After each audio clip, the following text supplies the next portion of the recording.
Bienvenue chez Prêt Auto Québec. Dans ce vidéo, nous analysons le sujet suivant. Comprendre votre capacité d'emprunt pour un prêt auto réussi. La capacité d'emprunt est le montant maximal que vous pouvez emprunter pour un prêt auto, en fonction de vos revenus, dettes et ratios d'endettement DTI. Elle détermine combien vous pouvez emprunter sans compromettre votre stabilité financière. Par exemple, si vous gagnez 4 000 $ par mois avec 1 000 $ de dette, votre capacité d'emprunt sera ajustée en conséquence. Pour calculer votre capacité d'emprunt pour un prêt auto, les prêteurs comparent vos revenus mensuels bruts à vos dettes existantes.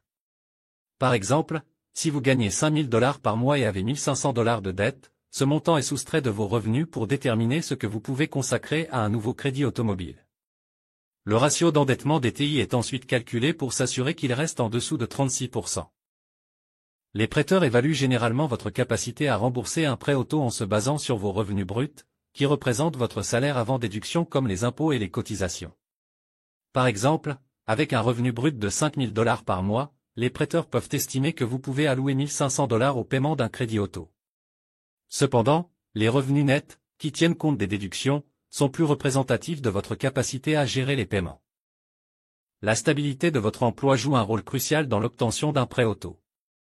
Les prêteurs préfèrent les emprunteurs ayant un emploi stable, car cela réduit le risque de défaut de paiement, ce qui peut se traduire par des conditions de prêt plus favorables, comme un taux d'intérêt plus bas. En revanche, un emploi temporaire ou contractuel est perçu comme moins sûr, ce qui peut entraîner des taux d'intérêt plus élevés et des exigences plus strictes.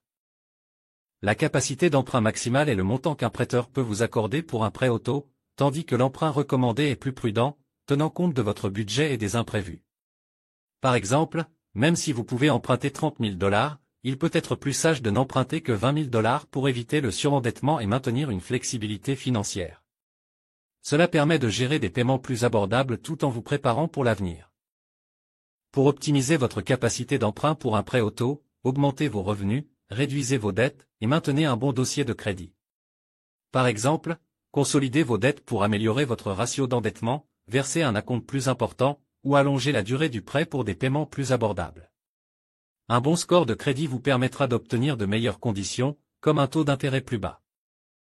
Pour éviter des difficultés financières lors de la demande d'un prêt auto, ne surestimez pas vos revenus et tenez compte de toutes vos obligations financières.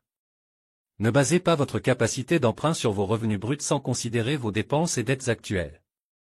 Par exemple, Lisa a sous-estimé ses dettes et pris un prêt auto avec des paiements trop élevés, ce qui l'a mise en difficulté. En évitant ces erreurs, vous pouvez mieux gérer votre financement auto et prévenir le surendettement. Pour obtenir votre prêt auto, il vous suffit de compléter la demande en ligne sur prêtautoquebec.ca. Nous communiquerons avec vous dès la réception de votre demande.